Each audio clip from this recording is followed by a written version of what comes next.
ವೀಕ್ಷಕರೇ, ಅಕ್ಟೋಬರ್ 5ನೇ ತಾರೀಕಿನಿಂದ 115ನೇ ಜ್ಯೋತಿಷ್ಯ ಆನ್ಲೈನ್ ಕ್ಲಾಸ್ ಕೂಡ ಆರಂಭವಾಗ್ತಾ ಇದೆ. ನೀವು ಕೂಡ ರಿಜಿಸ್ಟರ್ ಆಗಬಹುದು, ಜ್ಯೋತಿಷ್ಯವನ್ನು ಕಲಿಯಬಹುದು, ನಿಮ್ಮ ಜೀವನದ ಜೊತೆಗೆ ನಿಮ್ಮವರ ಜೀವನವನ್ನು ಕೂಡ ರೂಪಾಂತರಗೊಳಿಸಬಹುದಾಗಿದೆ. ಈ ಕಾರ್ಯಕ್ರಮದಲ್ಲಿ ಮೊದಲ ಕರೆ ಸಿದ್ಧವಾಗಿದೆ, ಮಾತನಾಡಿಸ್ತಾ ಹೋಗೋಣ. ನಮಸ್ತೆ, ಎಲ್ಲಿಂದ ಕಾಲ್ ಮಾಡಿದ್ದೀರಾ? ತಮ್ಮ ಹೆಸರು? ಮೇಡಮ್, ಬ್ಯಾಂಗ್ಳೂರಿಂದ ಮಾತಾಡ್ತಿದ್ದೀನಿ. ಓಕೆ, ಯಾರ ಬಗ್ಗೆ ಕೇಳಬೇಕಾಗಿತ್ತು? ಮೇಡಮ್, ತಂಗಿ ಮಗನ ಬಗ್ಗೆ. ಯಾವ ವಿಚಾರವಾಗಿ? ಆರೋಗ್ಯ ವಿಚಾರವಾಗಿ ಮ್ಯಾಮ್. ಓಕೆ, ಅವರ ಡೇಟ್ ಆಫ್ ಬರ್ತ್ ಹೇಳಿ. Madam, 8/3 8 March 2019. 8/3/2019. ಹೌದು ಮ್ಯಾಮ್. ಓಕೆ, ಹುಟ್ಟಿದ ಸಮಯ? 12:25 ಮ್ಯಾಮ್, ಮಧ್ಯಾಹ್ನ. 12:25. ಹುಟ್ಟಿದ ಸ್ಥಳ? ಹೌದು, ಬ್ಯಾಂಗ್ಳೂರು ಮ್ಯಾಮ್. ಓಕೆ, ಆರೋಗ್ಯದಲ್ಲಿ ಏನಾಗಿದೆ? ಸಮಸ್ಯೆ ಇದೆ ಮ್ಯಾಮ್, ಸ್ವಲ್ಪ ಗುರುದೇಶ. ಓಕೆ, ಗುರುಗಳಿದ್ದಾರೆ, ಮಾತನಾಡಬಹುದು. ನಮಸ್ಕಾರ ಸರ್. ನಮಸ್ತೆ. ಈಗ 7 ವರ್ಷ ಆಗಿದೆ ಹುಟ್ಟು. ಆರೋಗ್ಯದಲ್ಲಿ ಸಮಸ್ಯೆ ಇದೆ, ಹೈಪರ್ ಆಕ್ಟಿವ್ ಆ ತರ ಹೇಳ್ತಾರೆ, ಇಶ್ಯೂಸ್ ಇದೆ. ಅವನಿಗೆ ಒಂದು ನಾರ್ಮಲ್ ಕ್ಯಾಟಗರಿ ಇಲ್ಲ, ಲೈಟ್ಲಿ ಅವನಿಗೆ ಸ್ವಲ್ಪ ವ್ಯತ್ಯಾಸ ಇದೆ. ಈಗ ಇವರು ಉತ್ತರ ಭಾದ್ರಪದ 3ನೇ ಪಾದದಲ್ಲಿ ಹುಟ್ಟಿದ್ದಾರೆ, ಅಂದರೆ ಶನಿಯ ನಕ್ಷತ್ರದಲ್ಲಿ ಹುಟ್ಟಿದ್ದಾರೆ. ಶನಿ ಕಾಂಬಿನೇಷನ್ ಹೆಲ್ತಲ್ಲಿ ನಾವು ನೋಡ್ತೀವಿ. ಶನಿಯ ಕಾಂಬಿನೇಷನಲ್ಲಿ ಹೆಲ್ತಲ್ಲಿ ನಾವು ನೋಡಿದಾಗ ಸ್ಯಾಟ್ರನ್ ದಶಾ ಯಾವ ಕಾಂಬಿನೇಷನ್ ಕೊಡುತ್ತೆ. ಸೊ ಶುಕ್ರನ ವಿಚಾರದಲ್ಲಿ 8-10 ಬಂದಾಗ, ಶುಕ್ರನ ಕಾಂಬಿನೇಷನ್ ಬಂದಾಗ ಶನಿಯ ಅಂತರದಲ್ಲಿ ಅಡಿಕ್ಷನ್ಗೆ ಒಳಗಾಗ್ತಾರೆ.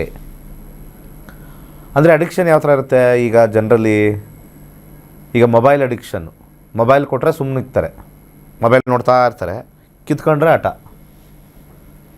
ಅದು 8ನೇ ಮನೆ 6ನೇ ಮನೆ ಸ್ವಲ್ಪ ವಿಶೇಷವಾಗಿ ತೋರಿಸುತ್ತೆ. ಶನಿ ಎಲ್ಲಿವರೆಗೂ ಇದೆ ಅಂತ ನೋಡಬೇಕು. ನೆಕ್ಸ್ಟು ಆ ದಶದಲ್ಲಿ 2027 ಜನವರಿವರೆಗೂ ಇದೆ, ಅಂದರೆ ಮುಂದಿನ ಜನವರಿವರೆಗೂ ಇದೆ. ಅದಾದಮೇಲೆ ಬುಧ ಕಂಟಿನ್ಯೂ ಆಗುತ್ತಾ, ಹಠ ಬದಲಾಗ್ತಾ ಇರುತ್ತೆ. ಇದನ್ನೇ ಜ್ಯೋತಿಷ್ಯ ಕಲೀರಿ ಎಲ್ಲರೂ, ಕಲಿತಾಗ ಕಾನ್ಫಿಡೆನ್ಸ್ ಬರುತ್ತೆ. ಈ ಕಾಂಬಿನೇಷನಲ್ಲಿ ನೆಕ್ಸ್ಟ್ ಬರ್ತಕ್ಕಂಥ ಬುಧನಲ್ಲಿ ಇಲ್ಲ. ನೆಕ್ಸ್ಟ್ ಇಯರಿಂದ ಈಗ ಹಠ ಏನಾಗಿರುತ್ತೆ, ಅಪ್ಪೋಗಿರುತ್ತಲ್ಲ, ಅದು ನಿಮಗೆ ಸಡನ್ನಾಗಿ ನೆಕ್ಸ್ಟು ಬುಧ ದಶ ಬಂದಿದ ತಕ್ಷಣ ಗೊತ್ತಾಗಲ್ಲ, ಸ್ಲೋವಾಗಿ ಕಮ್ಮಿ ಆಗುತ್ತೆ. 7 ಮುಖದ ರುದ್ರಾಕ್ಷಿ ಹಾಕಿ, ಹಾಗೆ ಸ್ವಲ್ಪ ಪ್ರಮಾಣದಲ್ಲಿ ಗಸಗಸೆಯನ್ನು ತಿನ್ನಿಸ್ತಾ ಬನ್ನಿ, ಖಂಡಿತ ಒಳ್ಳೆಯದಾಗಲಿ.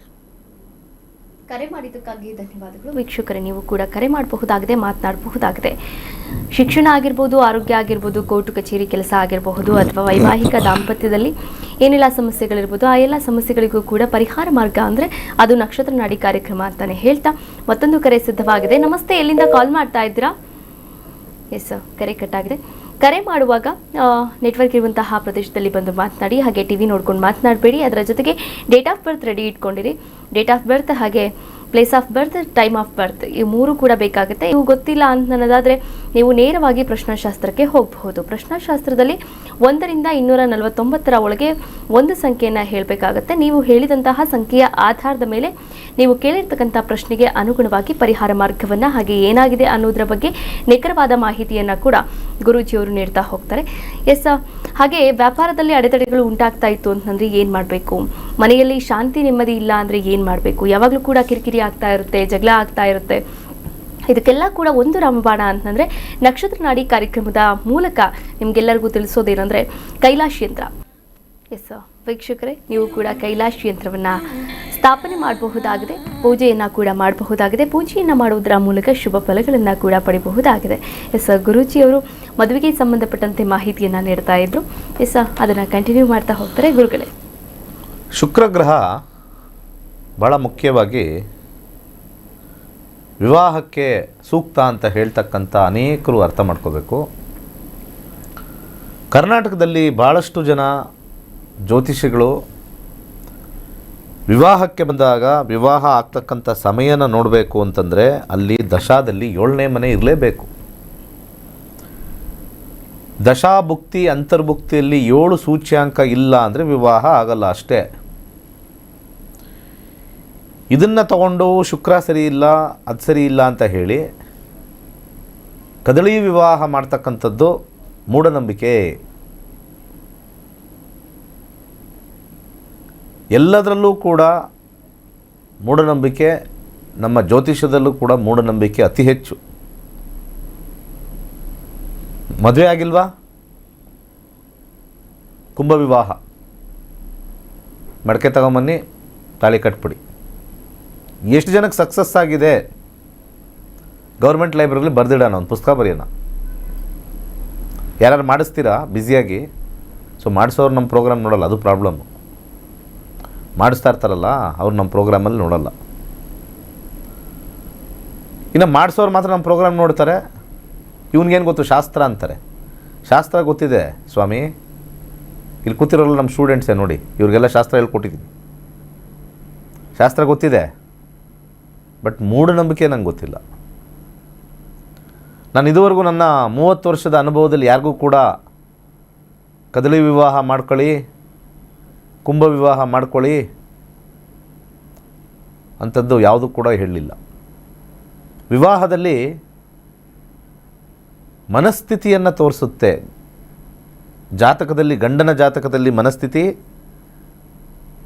ಹೆಂಡತಿಯ ಜಾತಕದಲ್ಲಿ ಅಥವಾ ಹುಡುಗಿಯ ಜಾತಕದಲ್ಲಿ ಮನಸ್ಥಿತಿ ತೋರಿಸುತ್ತೆ. ವಿಚ್ಛೇದನಕ್ಕೆ ಕಾರಣವೇ ಮನಸ್ಥಿತಿ. ಕರ್ನಾಟಕದಲ್ಲ, ಇಂಡಿಯಾದಲ್ಲಿರ್ತಕ್ಕಂಥ ಎಲ್ಲ ಅಸ್ಟ್ರಾಲಜರ್ಸ್ಗೂ ಅಸ್ಟ್ರಾಲಜಿನೇ ಸರಿಯಾಗಿ ಗೊತ್ತಿಲ್ಲ.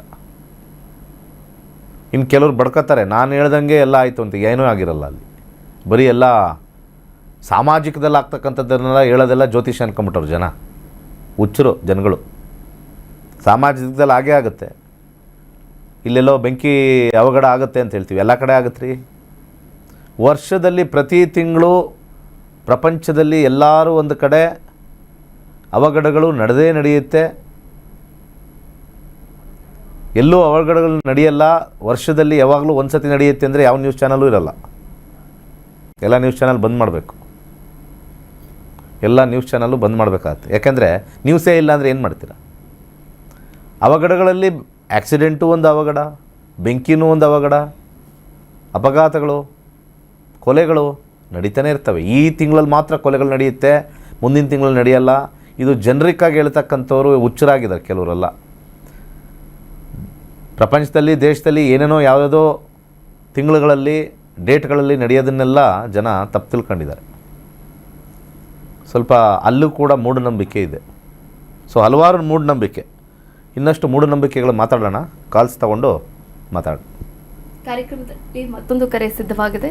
ನಮಸ್ತೆ, ಎಲ್ಲಿಂದ ಕಾಲ್ ಮಾಡ್ತಾ ಇದ್ದೀರಾ? ತಮ್ಮ ಹೆಸರು? ಕೊರಟಗೆರೆ ತಾಲೂಕಿಂದ ಮೇಡಮ್, ಜಾನಕಮ್ಮ ಅಂತ ಮಾತಾಡ್ತಿರೋದು. ಓಕೆ, ಯಾರ ಬಗ್ಗೆ ಕೇಳಬೇಕಾಗಿತ್ತು ಜಾನಕಮ್ಮ ಅವರೇ? ನನ್ನ ಮಗಳ ಬಗ್ಗೆ, ಯಾವ ವಿಚಾರವಾಗಿ? ಆರೋಗ್ಯದ ಬಗ್ಗೆ. ಓಕೆ, ಅವರ ಡೇಟ್ ಆಫ್ ಬರ್ತ್ ಹೇಳಿ. Date of birth 3/15/2005 madam. 15/3/2005. Okay, ಹುಟ್ಟಿದ ಸಮಯ, ಟೈಮಿಂಗ್ಸ್ ಹೇಳಿ. 15/3/2005. ಬೆಳಗಿನ ಜಾವ 3 ಗಂಟೆ ಮೇಡಮ್. ಬೆಳಗಿನ ಜಾವ 3 ಗಂಟೆ ಮೇಡಮ್. ಬೆಳಗಿನ ಜಾವ 3 ಗಂಟೆ. ಓಕೆ, ಹುಟ್ಟಿದ ಸ್ಥಳ? ಇಲ್ಲಿ ಹಾಸ್ಪಿಟಲ್ ಅಲ್ಲಿ ಮೇಡಮ್. ಅದೇ ಹಾಸ್ಪಿಟಲ್ ಅಮ್ಮ, ಎಲ್ಲಿ ಇರೋದು? ಅರ್ಸಾಪುರ ಮೇಡಮ್, ಅರ್ಸಾಪುರ ಹಾಸ್ಪಿಟಲ್. ಅರ್ಸಾಪುರ ಹಾಸ್ಪಿಟಲ್ ಅಲ್ಲಿ. ಯಾವ ಊರು ಅಂತ ಹೇಳಿ, ಯಾವ ಡಿಸ್ಟ್ರಿಕ್ಟ್? ಅರ್ಸಾಪುರ ಮೇಡಮ್. ಅಲ್ಲ, ಡಿಸ್ಟಿಕ್ ಹೇಳಿಮ್ಮ. District Koratagere taluk madam. Koratagere taluk. Okay, ಏನಾಗಿದೆ ಆರೋಗ್ಯದಲ್ಲಿ? ಬ್ಲಡ್ ಅಲರ್ಜಿ ಅಂತಾರೆ ಮೇಡಮ್, ಹಾಸ್ಪಿಟಲ್ ಅಲ್ಲಿ ತೋರಿಸಿದ್ರೆ. ಓಕೆ, ಗುರುಗಳಿದ್ದಾರೆ, ಮಾತನಾಡಬಹುದು. ಆಗುತ್ತೆ, ತಿರ್ಗಾ ಅದೇ ತರ ಆಗುತ್ತೆ. ನಮಸ್ಕಾರ. ನಮಸ್ತೆ ಗುರುಜಿ. 2020 ಆದಮೇಲೆ ಮಂಗಳ ದಶ ಸ್ಟಾರ್ಟ್ ಆಗಿದೆ. ಎಷ್ಟು ವರ್ಷದಿಂದ ಇದು ಸಮಸ್ಯೆ ಆಗಿದೆ? ಈಗ 21 ವರ್ಷ ಅವ್ರಿಗೆ ವಯಸ್ಸು. ಯಾವಾಗಿಂದ ಸಮಸ್ಯೆ? ಗುರುಜಿ ವರ್ಷಗಳೇನಿಲ್ಲ ಗುರುಜಿ, ಇತ್ತೀಚೆಗೆ ಆಗಿರೋದು. ಇತ್ತೀಚೆಗಾದಾಗ ಈ ದಶವನ್ನು ನೋಡಬೇಕು. 2027ಕ್ಕೆ ಮುಗಿದೋಗುತ್ತೆ.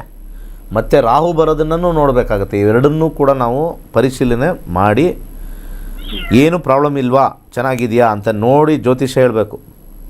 ಜ್ಯೋತಿಷದ ಎಲ್ಲ ಅರ್ಥ ಬರೀ ಡಗಲ್ಬಾಜಿ, ಬರೀ ಸುಳ್ಳೆ ಹೇಳೋರೆ.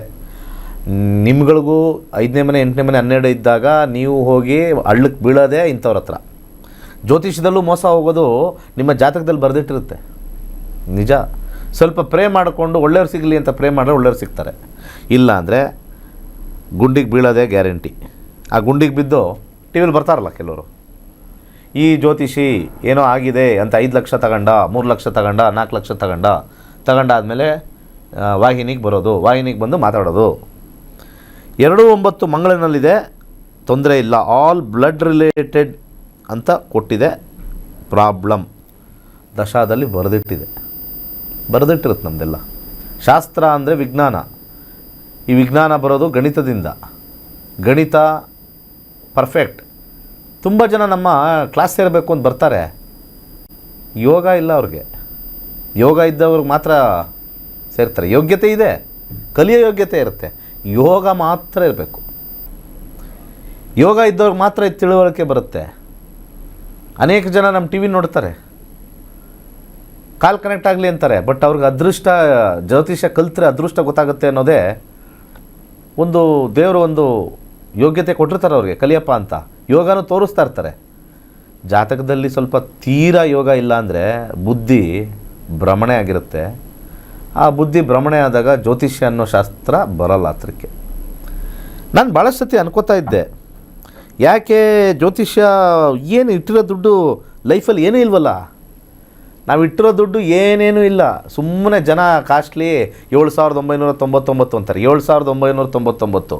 ನಿಮ್ಮ ಜೀವನವಿಡೀ ಸಮಸ್ಯೆ ಬರ್ತಕ್ಕಂಥದ್ದು ಎಲ್ಲ ವಿಚಾರಕ್ಕೂ ನೋಡ್ಕೊಳ್ತಕ್ಕಂಥದ್ದು ಎಷ್ಟು ಅಂತಂದರೆ, ನಿಮ್ಮ ವಯಸ್ಸನ್ನು ಈಗ ಎಷ್ಟು ಅಂತ ನೋಡ್ಕೊಳ್ಳಿ, ಅದನ್ನು ಎಷ್ಟು ವರ್ಷ ನಾವು ಬದುಕ್ಬೋದು ಅನ್ನೋದು ಒಂದು ಮನಸ್ಸಲ್ಲಿರುತ್ತೆ. ಈಗ ನಮಗಿಷ್ಟು ಒಂದು 70ರಲ್ಲಿ ಇರ್ಬೋದು, ನಮ್ಮ ಬಾಡಿ ಹೇಳುತ್ತೆ ಎಷ್ಟವರೆಗೂ ಇರ್ತೀವಿ ಅಂತ. ನೀವು ಸ್ವಲ್ಪ ಸುಮ್ಮನೆ ಸಮಾಧಾನವಾಗಿ ನಿಮ್ಮ ಬಾಡಿನ ಕೇಳ್ಕೊಳ್ಳಿ, ಎಷ್ಟು ವರ್ಷ ಇರ್ತೀವಿ ಅಂತ ಅದು ಹೇಳುತ್ತೆ. ಇನ್ನೊಂದು 15 ವರ್ಷ ಇರ್ಬೋದು, 20 ವರ್ಷ, 30 ವರ್ಷ, 100% ಹೇಳುತ್ತೆ. ನಮ್ಮ ಮನಸ್ಸು ಹೇಳುತ್ತಂತೆ ಎಷ್ಟು ವರ್ಷ ಇರ್ಬೋದು ಅಂತ. ಧ್ಯಾನದಲ್ಲಿ ಅದಕ್ಕೆ ಕೂತ್ಕೋಬೇಕು, ಸ್ವಲ್ಪ ಸಮಾಧಾನ ಕೂತ್ಕೊಂಡು ಹೇಳುತ್ತೆ. ಅಷ್ಟು ವರ್ಷದಲ್ಲಿ 7,999 ಅಷ್ಟು ವರ್ಷಕ್ಕೆ ಡಿವೈಡ್ ಮಾಡಿ 365 ದಿವಸಕ್ಕೆ ಡಿವೈಡ್ ಮಾಡಿ, ಒಂದು ದಿವಸಕ್ಕೆ ಎಷ್ಟು ಕೊಡ್ತಾ ಇರ್ತೀರ ಅಂತ ಗೊತ್ತಾಗುತ್ತೆ. ನಿಮ್ಮ ಜೀವನಕ್ಕೆ ಏನೇನೂ ಇಲ್ಲ, ನಿಮ್ಮ ತರಕಾರಿ ಬಿಲ್ಲು ಇಲ್ಲ, ಕರೆಂಟ್ ಬಿಲ್ಲು ಇಲ್ಲ, ಯಾವ ಬಿಲ್ಲು ಇಲ್ಲ. ಪೈಸಾ ಲೆಕ್ಕದಲ್ಲಿ ಕೊಟ್ಟಿರ್ತೀರ ಡೈಲಿ. ಏನಾರು ನಾಳೆ ಹೆಂಗಾಗುತ್ತೆ, ನಾಡಿದ್ದು ಹೆಂಗಾಗುತ್ತೆ, ಈ ವಾರ ಹೆಂಗಾಗುತ್ತೆ ನೋಡ್ಕೊಳ್ಳೋಕ್ಕೆ ಪೈಸಾನೂ ಇಲ್ಲ. ಬೇಕಾದ್ರೆ ಚೆಕ್ ಮಾಡ್ಕೊಳ್ಳಿ. ಸೊ ಹಾಗೆ ಮುಂದೆ ಬರ್ತಕ್ಕಂಥ ರಾಹು ದಶೆಯವರಿಗೆ ಕೇತುವಿನ ನಕ್ಷತ್ರ 9 ಬಂದಾಗ ಸಮಸ್ಯೆ ಕ್ಲಿಯರ್ ಆಗುತ್ತೆ. 9 ಮುಖದ ರುದ್ರಾಕ್ಷಿ ಹಾಕ್ಕೊಳ್ಳಿ, ಕಾನ್ಫಿಡೆನ್ಸ್ ಕೊಡುತ್ತೆ. ಯಾಕಂದರೆ ಎಲ್ಲ ಪಾಸಿಟಿವ್ ಗುಡ್ ಆ್ಯಕ್ಟಿವೇಟ್ ಆಗಿದೆ ಹೆಲ್ತಲ್ಲಿ. ಬ್ಯಾಡ್ ಏನೂ ಸಮಸ್ಯೆ ಇಲ್ಲ, ಬ್ಯಾಡ್ ಸರ್ಕಲ್ ಆಗಿಲ್ಲ. ಸೊ ಪಾಸಿಟಿವ್ ಇರುತ್ತೆ. ಈ ಆ್ಯಪ್ ನೀವು ಇಟ್ಕೊಳ್ಳಿ ಎಲ್ಲರೂ. ಈ ಆ್ಯಪಿಂದ ಅದ್ಭುತವಾಗಿರ್ತಕ್ಕಂಥ ಜೀವನ ನೋಡ್ಕೊಳ್ಳಿ. ನಿಮಗೆ ಅದೃಷ್ಟ ಅನ್ನೋದು ಏನಾದ್ರು ಜಗತ್ತಲ್ಲಿ ಇತ್ತಂದರೆ ಅದು ಈ ನಕ್ಷತ್ರ ನಾಡಿ ಮಾತ್ರನೇ. ಅದೃಷ್ಟ ಏನಾದ್ರು ಈ ಜಗತ್ತಲ್ಲಿದೆ, ನನ್ನ ಜೀವನದಲ್ಲಿ ನಾನು ಅದೃಷ್ಟ ನೋಡ್ಕೋಬೇಕು ಅಂತಂದರೆ ನಕ್ಷತ್ರ ನಾಡಿಲಿ ಮಾತ್ರ ಇರೋದು. ಒಳ್ಳೆಯದಾಗಲಿ. ಎಸ್ ವೀಕ್ಷಕರೇ, ನೀವು ಕೂಡ ನೋಡಿದ್ರೆ ನಕ್ಷತ್ರ ನಾಡಿ ಕಾರ್ಯಕ್ರಮದ ಮೂಲಕ ಸಾಕಷ್ಟು ವಿಚಾರಗಳ ಬಗ್ಗೆ ಗುರುಜಿಯವರು ಮಾಹಿತಿಯನ್ನು ನೀಡಿದರು. ಧನ್ಯವಾದಗಳು ಗುರುಗಳೇ. ಸರ್ವೇ ಜನ ಸುಖಿನೋ ಭವಂತು. ವೀಕ್ಷಕರೇ, ಇದಾಗಿತ್ತು ಇವತ್ತಿನ ನಕ್ಷತ್ರ ನಾಡಿ ವಿಶೇಷ ನೇರ ಪ್ರಸಾರ ಕಾರ್ಯಕ್ರಮ. ನೋಡ್ತಾ ಇರಿ ಕರ್ನಾಟಕ ನ್ಯೂಸ್ ಬೀಟ್, ನ್ಯಾಯ ನಮ್ಮೊಂದಿಗೆ, ನಾವು ನಿಮ್ಮೊಂದಿಗೆ.